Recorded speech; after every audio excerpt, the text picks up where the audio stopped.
آقا صلی اللہ علیہ وآلہ وسلم کے پاس کھڑے خدا کے بھیجے لفظوں میں گویا ہوئے، اے چادر میں لیٹے ہوئے، اٹھیے اور بتائیے اپنے رب کی عظمت، رکھیے اجلا اپنا لباس اور دور رہیے ناپاکی سے، جتانے کے لیے احسان نہ کرنا، نہ زیادہ کی طلب رکھنا، جڑے رہنا اپنے رب کے ساتھ صبر کرتے ہوئے۔ جبرائیل کے لبوں سے سرکتے ہوئے خدا کے بھیجے یہ الفاظ آقا صلی اللہ علیہ وآلہ وسلم کی روح میں اتر کے دل و دماغ پہ نقش ہوتے جا رہے تھے۔ آقا صلی اللہ علیہ وآلہ وسلم ان لفظوں کو سن کے اپنے منہ میں بھی ساتھ ساتھ ادا کر رہے تھے، جسم کپکپا رہا تھا، آنکھوں میں حیرت کی چمک تھی اور ماتھے پہ پسینے کی معطر بوندیں پھر سے موتیوں کی طرح جھلملانے لگی تھیں۔ یہ سورت مدثر کی پہلی آیات تھیں۔ 56 آیات کی اس سورت مدثر کی باقی 49 آیات بعد کے سالوں میں اتری تھیں۔ غار حرا میں بیتی ہوئی حالت ایک بار پھر سے آقا صلی اللہ علیہ وآلہ وسلم پہ بیت رہی تھی، کن پٹی کی نبض اعصاب پہ بج رہی تھی، چہرے کا رنگ پھر سے پیلا ہو رہا تھا۔ جبرائیل اپنا پیغام پہنچا کے پھر چلے گئے اور کمرے میں ایکا ایکی میں سیدہ خدیجہ آ گئیں۔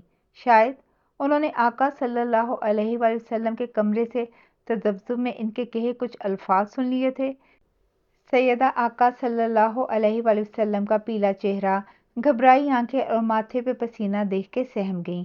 آقا صلی اللہ علیہ وآلہ وسلم زور سے لمبے سانس لینے کی خاطر اپنے بستر پہ کونیوں کے بل اٹھے بیٹھے تھے۔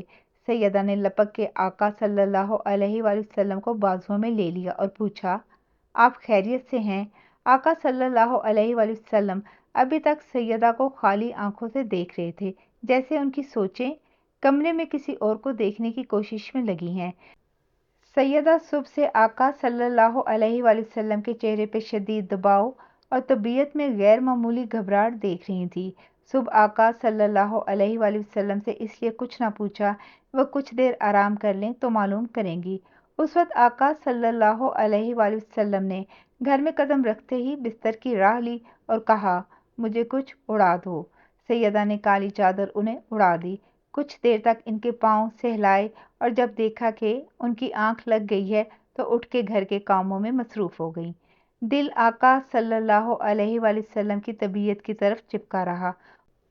اس وقت ان سے رہا نہ گیا، پوچھ لیا، سرکار بتائیے کیا محسوس کر رہے ہیں؟ آقا صلی اللہ علیہ وآلہ وسلم نے گھبراہٹ میں ادھر ادھر نظریں گھمائیں اور بولے، مجھے اپنی جان کا خطرہ ہے۔ پھر آقا صلی اللہ علیہ وآلہ وسلم نے پہلے وہ واقعہ بتایا جو صبح صادق کے وقت غار حرا میں پیش آیا تھا، وہ سارے جملے جو آقا صلی اللہ علیہ وآلہ وسلم کے پاس پہنچے تھے، آقا صلی اللہ علیہ وآلہ وسلم نے سیدہ کو بتا دیے۔ اس کمرے میں تھوڑی دیر پہلے جو جبرائیل سے سنا تھا وہ بھی کہا۔ آقا صلی اللہ علیہ وآلہ وسلم نے صبح گھبراہٹ میں جبل نور سے اترتے سمے آسمان کے ایک سرے سے دوسرے سرے تک پھیلی کرسی پہ پیغام بھیجنے والے کا حلیہ بیان کیا اور بتا دیا کہ وہ کہہ رہا تھا، میں جبرائیل ہوں اور آپ محمد صلی اللہ علیہ وآلہ وسلم اللہ کے رسول ہیں۔ آقا صلی اللہ علیہ وآلہ وسلم نے جبل نور کے اس پتھر کا بھی بتایا جو کافی عرصے سے جب آپ اس کے پاس سے گزرتے تو کہتا، السلام علیکہ یا رسول اللہ۔ آقا صلی اللہ علیہ وآلہ وسلم ٹھہر ٹھہر کے آہستگی سے دھیمی مدھم آواز میں سیدہ خدیجہ کو سب بیتی باتیں بتا رہے تھے، کیونکہ سیدہ آقا صلی اللہ علیہ وآلہ وسلم کی زوجہ ہی نہیں، سب سے قریبی ساتھی، غمگسار اور محب دوست بھی تھیں۔ آقا صلی اللہ علیہ وآلہ وسلم کہنے لگے، مجھے ڈر لگتا ہے میں شاعر یا کاہن نہ سمجھا جاؤں۔ سیدہ کے چہرے پہ محبت کے ڈھیر تو ہمیشہ آقا صلی اللہ علیہ وآلہ وسلم کے لیے رہتے تھے۔ اس لمحے ان کی آنکھوں میں آسمان کے سارے تارے عجیب طرح سے چمکنے دمکنے لگے۔ سیدہ نے آقا صلی اللہ علیہ وآلہ وسلم کے کندھوں کو محبت سے پکڑ کے بھینچا اور کہا، آپ کو مبارک ہو، مجھے جس لمحے کا انتظار تھا وہ آ گیا۔ آقا صلی اللہ علیہ وآلہ وسلم کے چہرے پہ ابھی تک خوف اور کپکپاہٹ تھی، لگتا تھا وہ کوئی انجانا شدید دباؤ محسوس کر رہے تھے۔ سیدہ پھر بولی، سنیے۔ سیدہ خدیجہ محبت کی انتہا اور عقیدت سے مسرور ہو کے سر جھکائے آقا صلی اللہ علیہ وآلہ وسلم کے دونوں ہاتھ اپنے ہاتھوں میں لیے اور کہنے لگیں، آپ قرابتداروں سے صلہ رحمی کرتے ہیں، ہر مہمان کی خوش دلی سے تواضع کرتے ہیں، غریبوں کے مددگار، مسکینوں کے مولا، یتیموں کا خیال رکھنے والے، دوسروں کا بوجھ اٹھانے والے، کمزوروں کی داد رسی آپ کرتے ہیں، مسکرا کے ہر ایک کو تکتے ہیں، لین دین میں کھرے، ہر معاملے میں ایماندار، صادق اور سچے، کبھی جھوٹ نہ بولا، جو وعدہ کیا پورا کیا، امین، امانت دار، جو کسی نے اپنی امانت آپ کے پاس رکھی، سنبھالی، کبھی خیانت نہ کی، خدا کے کلام کو محفوظ کرنے اور سب تک پہنچانے الامین ہی ضروری ہے۔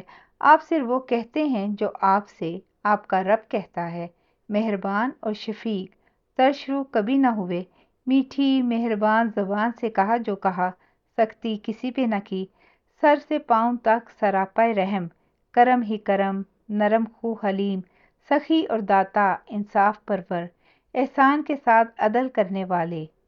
آپ جیسے عمدہ ترین اخلاق والا کہیں نہیں۔ آپ کیوں گھبراتے ہیں؟ ہمارا اللہ آپ کو کبھی رسوا نہ کرے گا، کوئی آپ کا کچھ نہیں بگاڑ سکتا۔ آپ نے جو کہا میں نے دل و جان سے سب مانا، آپ کی کہی ہر بات پہ ایمان لائی۔ آپ اطمینان رکھیں، ہر غم دل و دماغ سے نکال دیں۔ آپ سرخرو ہوں گے، آپ کو مبارک ہو، آپ کو خدا نے چن لیا اپنے مقصد کے لیے جس میں آپ کے بعد کوئی نہ چنا جائے گا۔ یہ عظیم الشان مقصد پورا ہوگا اعلیٰ ترین صورت میں۔ سیدہ خدیجہ نے آقا صلی اللہ علیہ وآلہ وسلم کے دونوں ہاتھوں کو اپنے ہاتھوں میں لے کر اپنی پیشانی محبت سے ان پہ رکھ دی۔ آقا صلی اللہ علیہ وآلہ وسلم اور سیدہ دونوں کی آنکھوں میں آنسوں کے موتی تھے۔ جاری ہے، جزاک اللہ خیر۔